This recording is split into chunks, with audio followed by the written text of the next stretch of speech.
queridos, bem-vindos ao nosso canal aqui da Igreja Presbiteriana de Brasília e você também que nos acompanha pelo Spotify da Igreja Presbiteriana de Brasília. É um imenso privilégio ter você conosco. Hoje nós estamos recebendo aqui o reverendo doutor Mauro Meister. Bem-vindo, Mauro, muito bom ter você conosco, viu? Muito obrigado, reverendo Leonardo, é uma alegria estarmos juntos, poder bater um papo aqui. Depois de muitos anos batendo muitos papos, não é verdade? É verdade. Esse é um dos privilégios da vida pastoral. Conheço o Dr. Mauro há muitos anos e trago para você com muita alegria a terceira edição revista e ampliada do livro do Dr. Mauro Meister, Lei e Graça. Ou Lei é Graça, como ambas se relacionam segundo a Escritura. É da cultura cristã e eu recomendo muito para você esse livro do Dr. Mauro Meister. Mauro, conta um pouco sobre a história desse livro para a gente. Como é que isso surgiu? Muito bom. Eu me propus para escrever um artigo da Fides Reformata, que é a nossa revista lá do Centro de Pós-Graduação Andrew Jumper, e escrevi uma breve introdução à história do pacto e depois eu resolvi escrever sobre lei e graça como artigo. E aí foi um dos artigos que eu escrevi que eu mais recebi feedback. As pessoas dizendo assim, eu nunca tinha aprendido isso. E é impressionante, reverendo Leonardo, como há doutrinas tão preciosas como essa, que está lá na base da Reforma Protestante e que são doutrinas pouco compreendidas. Então, diante do feedback que eu recebi das pessoas, eu idealizei o conceito, a ideia de escrever um pequeno livro que durasse mais, que tivesse mais tempo aí diante das pessoas, e que eu pudesse explorar com maior amplitude essa relação da lei e da graça. Então, o livro nasceu assim, foi ali em 2003, eu acho que foi o lançamento do livro, e a gente, lá em Goiânia, a gente trouxe um pregador para fazer parte do encontro da fé reformada que a gente tinha ali. E esse pregador veio falar sobre graça. E eu estava fazendo o lançamento do livro. E aí ele sobe no púlpito e fala assim, tem muito livro aí escrito com o nome Lei e Graça. Mas está errado, porque a lei é graça. Daí o subtítulo que você leu. Porque, de fato, a lei é um ato gracioso de Deus. Isso já estava no conteúdo do livro. Mas a lei é fruto da graça de Deus em nos ensinar a vontade dele. Se ele deixasse a gente sem perspectiva, a gente não ia saber qual a vontade dele. Mas ele fala na lei qual é a sua vontade. Então essa foi a história do livro. Depois, passado alguns anos, veio uma segunda edição, eu ampliei um pouquinho e agora tive o privilégio de fazer essa terceira edição. Essa terceira edição ela vem com mapas mentais, infográficos no final de cada capítulo e vem com uma introdução ao livro de Levítico, também com ilustrações. Então, eu acho que se der aí umas 20 edições, ele vai ficar um livro grosso algum dia. Seguindo os passos de Van Groningen. Por aí, né? Olha, eu conheço o Dr. Mauro há muitos anos e quero deixar claro aqui a minha admiração ao tempo de estudo do Dr. Mauro. Mauro estudou nos Estados Unidos, pós-graduação na África do Sul e tem uma longa história de ensino na academia brasileira, da teologia brasileira. Então, eu recomendo muito esse livro porque, para mim, Mauro, você conseguiu trabalhar um assunto que traz muita confusão no meio teológico brasileiro. Até onde a lei vai, até onde a graça vai, né? As pessoas começaram ao longo dos anos a confundir um pouco essa relação. E aí eu faço uma pergunta para você, que é um acadêmico nessa área. O que você identifica como o maior problema na interpretação da relação entre lei e graça na teologia brasileira? Ok. Eu iria além da teologia brasileira. Eu acho que é em qualquer lugar. E eu já fiz esse teste, eu posso dizer, eu não vou dizer centenas, mas provavelmente perto de uma centena de vezes. Cheguei na frente de um auditório, às vezes menor, às vezes grande, e colocar essa ideia. O Antigo Testamento é o tempo da... E o auditório responde quase que uníssono. Lei. E o Novo Testamento é o tempo da graça. Isso é comum. Essa teologia que é muito proveniente de interpretações com tendências mais dispensacionalistas é a teologia mais popular que existe. E aí, normalmente, quando eu faço essas perguntas, eu já vou emendando outras perguntas. Aí eu pergunto para as pessoas assim, ok, então você acha que o Antigo Testamento é o tempo da lei? Então ninguém foi salvo no Antigo Testamento? Como assim? Porque a própria Escritura diz que ninguém pode ser salvo pelas obras da lei. Se o Antigo Testamento, todo ele, era um tempo só de lei, no qual não havia graça, eis aí o problema, né? Então, as pessoas precisam entender que a graça, e eu tenho um gráfico explicando isso aí, a partir da Confissão de Fé de Westminster, como é que isso é visto, a graça de Deus, ela começa a operar a partir de Gênesis, capítulo 3. Lá nós temos o famoso proto-evangelho, né, o primeiro evangelho, que Deus primeiro manifesta para a serpente, né? Primeiro ouviu o proto-evangelho, o primeiro evangelho foi a serpente que ouviu, tá? Porque foi para a condenação dela. E, aliás, quando Paulo fala assim que quando a gente prega o que é para nós cheiro de vida, para os outros é cheiro de morte, para a serpente era maldição mesmo. Mas eu acho que a graça começa um pouquinho antes, no capítulo 3. A partir do versículo 8 de Gênesis 3, Deus volta ao jardim. Eu costumo dizer que Deus voltar ao jardim é um ato de graça. Por quê? Porque ele não precisava voltar ao jardim. Ele já tinha dito, se você comer da árvore do conhecimento do bem e do mal, você vai morrer. Então ele não precisava, ele voltou. Segunda coisa, ele fez uma pergunta. Cadê vocês? Essa pergunta é importantíssima, porque o homem agora se esconde de Deus, mas Deus vem à procura. Aquela ideia depois lá de Isaías, quem sabe, buscai-o enquanto se pode achar, não é? Depois, Deus faz uma repreensão. Que é isto que fizestes? Quando Deus fala essas palavras, Deus está fazendo a confrontação do pecado. Percebe que todos esses são atos de graça? Então, o capítulo 3, que a gente costuma dizer que é a queda, né? É o nome que relata o ato do pecado humano, da queda, do afastamento de Deus, também é o capítulo em que Deus vai inserindo graça, misericórdia e demonstrando amor. Então, ali no próprio capítulo 3, Deus maldiz a serpente, não é? Maldita é a serpente. A serpente tem uma maldição específica para ela. Depois, Deus fala com a mulher e a gente diz assim, Deus amaldiçoou a mulher com a dor de parto. Eu não concordo com essa ideia, não. Isso não é maldição. Maldição é o contrário da bênção. A bênção está no capítulo 1.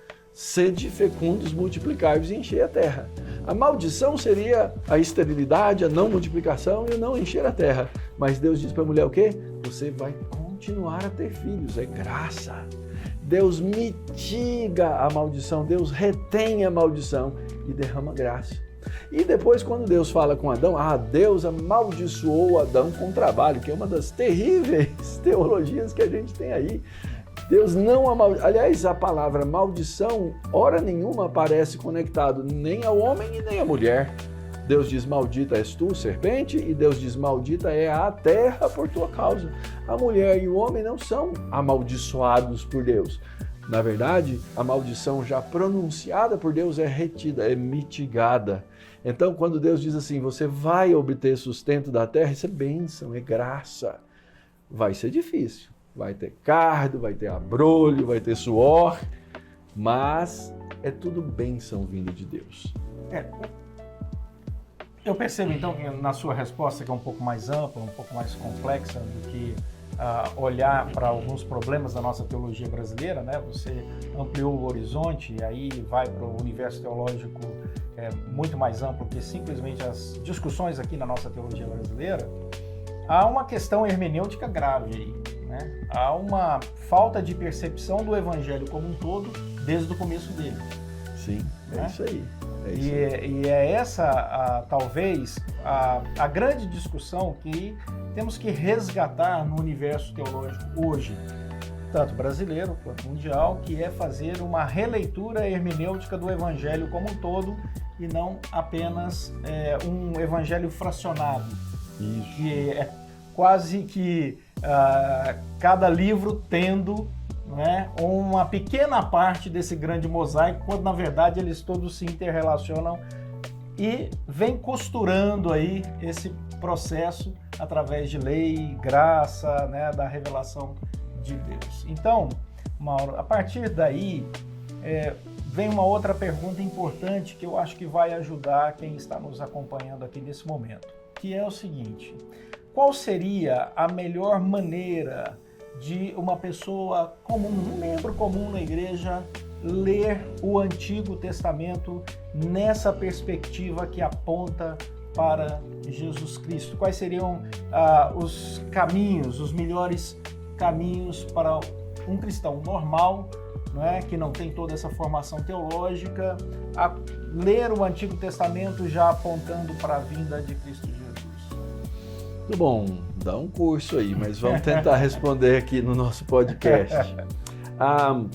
Veja só, eu acho, Léo, que, e aqui vou falar de nós pastores, tá? Nós pastores. Nós pouco ensinamos os crentes a ler a Bíblia, esse é o nosso problema. Por quê? A gente acha que a gente deve ir para a Bíblia, tirar coelho da cartola, não é? Para as pessoas ficarem impressionadas com aquilo que a gente disse. Quando, na verdade, nosso papel, como disse Paulo, de ensinar todo o conselho de Deus, é domingo após domingo, semana após semana, expor as Escrituras, abrir as Escrituras. Lembra de Lucas, capítulo 24, os discípulos de Emaús? Diz o texto lá que Jesus começou a explicar por Moisés, não é? Os profetas e Salmos, tudo que tinha a ver com a sua história. É a divisão tríplice do cânon hebraico. Jesus falou assim, ele começou a explicar e diz assim que, uau, caiu a ficha. Eles falam assim, não começou a aquecer o nosso coração, a gente não começou a ver aquilo. Então, eu acredito que uma boa maneira dos crentes crescerem para aprender a fazer uma boa hermenêutica da Escritura começa conosco, pastores. Acostumar a igreja a abrir a Bíblia domingo após domingo e expor textos completos da Bíblia, livros completos da Bíblia. Eu tenho tido o privilégio de fazer isso na nossa igreja na Barra Funda. A gente já expôs Gênesis, Êxodo, Levítico. Estamos numa tarefa agora de expor Jeremias. Pensa num livro difícil, mas é cheio de graça, é cheio de evangelho.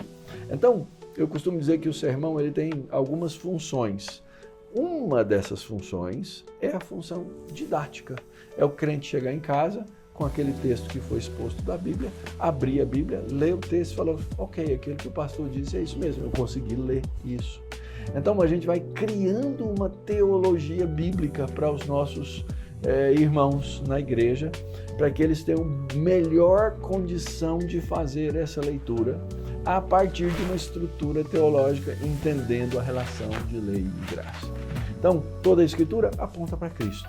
À medida em que nós, pastores, expomos as Escrituras com simplicidade, não é ficar inventando coisa, mas lendo o texto pelo texto, a gente começa a ensinar os crentes a fazer isso. Boa hermenêutica. Eu me lembro que eu comecei com os filhos a ler Gênesis, capítulo 1, versículo 1. Você mencionou Van Groningen, é o que o pai dele fazia com ele. Abria com um bando de filhos que tinha a Bíblia e ia lendo parte por parte. Alguém tem alguma pergunta? Eu me lembro que lendo os livros históricos e lendo ali Gênesis, né, de vez em quando eu começava a leitura, os meninos agora alfabetizados, eu começava assim, e depois dessas coisas? E aí eu sempre perguntava, depois de que coisas? Isso foi durante um tempo. Passou um tempo, eu lia depois dessas coisas, eles já viravam e falavam assim, depois de que coisa? Ou seja, a hermenêutica, a compreensão da Escritura, ela é um ato de ler, né? Se não for analfabeto funcional, consegue ler a Bíblia, consegue entender a Bíblia, e aí sim, a gente do púlpito, da escola dominical, dos estudos durante a semana, a gente vai colocando aqueles elementos essenciais, lembrando, olha aqui, olha como funciona. Eu me lembro que na época que eu estava expondo Gênesis, era a época ainda do Facebook, olha só, faz um tempinho. Eu tinha um grupo de estudo de Gênesis no Facebook. E aí a gente colocava para os crentes as perguntas. E quando terminava o culto, a igreja ainda era pequena, dava para fazer isso, eu tinha perguntas e respostas. Sempre depois do culto. Encerrava o culto, perguntas e respostas. O que acontecia? As pessoas começaram a fazer as perguntas necessárias, essenciais. E não só isso, elas se levantavam e começavam a fazer as aplicações cristocêntricas do texto. Sim. Então, é um exercício. Eu fiquei muito impressionado com uma mensagem que o pastor Jonas Madureira pregou na minha igreja no aniversário, acho que foi no ano passado. Ele falou durante a mensagem da linguagem de Deus. À medida em que nós nos aprofundamos na Bíblia, nós nos aprofundamos na linguagem, na língua de Deus, nas coisas de Deus, na cultura de Deus. Isso tudo funciona como processos que nós precisamos ter para crescer no conhecimento da Bíblia. Então, para o crente, o que você faz, crente? Vá numa igreja que tem exposição bíblica. Esse é o ponto. Vá numa igreja onde o pastor abre a Bíblia e explica a Bíblia. Certo? Segundo, leia a sua Bíblia. Terceiro, busque aqueles princípios para você entender e aplicar todas essas coisas. Olha, recentemente terminamos aqui na Igreja Presbiteriana de Brasília uma série de sermões no livro de Colossenses. E como é gostoso você mergulhar no contexto histórico do livro. Por que aquele livro foi escrito? Quando é que aquele livro foi escrito? Quem escreveu? Qual a intenção? Quais as informações, né, que Paulo tinha quando escreveu, dando uma resposta às questões daquela igreja e como ele queria que aquela igreja se conduzisse no meio da sociedade, levando o evangelho e fazendo a transformação. Sem dúvida, é a melhor maneira de você educar a igreja no caminho do conhecimento e da aplicação da Escritura no seu dia a dia, é a exposição bíblica. Concordo em gênero, número e grau. Procure uma igreja que tenha exposição bíblica. E para encerrar aqui esse nosso bate-papo tão gostoso, né, eu gostaria de recomendar para você de maneira muito especial esse livro do Dr. Mauro Meister, mas no final desse livro, hoje nós tivemos esse privilégio aqui na Igreja Presbiteriana de Brasília, uma escola dominical fantástica, aonde o Dr. Mauro falou sobre a mensagem da lei em Levítico e trabalhou vários aspectos dessa relação de lei e graça em Levítico, e eu queria fazer um desafio para você em 1 minuto. Eita! Mauro vai fazer um resumo. Por que é importante para você que está nos ouvindo, nos assistindo, ler Levítico, Mauro? Muito bom. Eu sempre faço 3 perguntas, Léo, fiz lá pro pessoal. Quem aqui leu o livro de Levítico? A maioria levanta a mão. Quem gostou do livro de Levítico? 3. E quem entendeu? Só um que levanta, né? O livro de Levítico parece uma coisa obscura quando você tira o livro do contexto. O livro de Levítico está no Pentateuco, no meio do Pentateuco. Ele tem um capítulo no meio do livro de Levítico, que é o dia da expiação. É o dia em que Deus vinha sobre a arca e o sacerdote vinha até a presença de Deus uma vez por ano para declarar o perdão por meio do sacrifício. Essa é a essência do Pentateuco com o livro de Levítico. Por que o homem precisava chegar na presença de Deus? Ele precisava chegar na presença de Deus porque ele tinha sido expulso da presença de Deus por causa do pecado. Onde é que está isso? Está lá no capítulo 3 e 4 de Gênesis. tinha uma árvore da vida que o homem não podia chegar porque Deus havia colocado os querubins no caminho com as espadas refulgentes. Então o homem chegava, falava ali, eita, deu ruim, voltava para trás, ele não podia chegar lá. O livro de Levítico, ele fala da liturgia no tabernáculo e ele tem 3 portas, não é? A porta externa, a porta do santo lugar e a porta do santo dos santos. Essas 3 portas têm imagens de querubins. Então, era uma lembrança de que o homem não podia chegar na casa de Deus. O sacerdote, então, é equipado com a liturgia e os meios para que ele tenha a coragem, diante de Deus, por fé, de obedecer cada passo e ir passando querubim por querubim até chegar na presença de Deus e representar o povo e trazer o perdão. Como eu disse de manhã, CLT braba, era o serviço mais perigoso da face da terra, porque se ele fizesse uma coisa errada, ele morria. Então, por isso, com 50 eles se aposentavam, já, salário pleno, full, né? Com todos os adicionais de função existentes ali. E aí depois veio o nosso sumo sacerdote, que o livro de Hebreus diz assim, ele é superior aos anjos, incluindo os querubins. E ele vem e abre aquelas portas com a sua pureza, chega lá e aquilo que Deus diz, sede santos, porque eu sou santo, ele realiza de maneira perfeita e absoluta para que nós vivamos no tabernáculo, com o tabernáculo que é Jesus Cristo, que veio e habitou entre nós. E aí a gente vê o que o sacerdote via naquele dia. Vimos a sua glória, glória do unigênito do Pai. Deve ter dado uns 4 minutos, mas é o melhor que eu pude fazer. Foi ótimo. Bom, encerramos aqui o nosso bate-papo e esperamos você no nosso canal do YouTube, esperamos você no nosso podcast do Spotify. Que Deus te abençoe. Muito obrigado, Mauro Meister. Um grande abraço para vocês. Grande alegria, Léo. Deus abençoe a todos.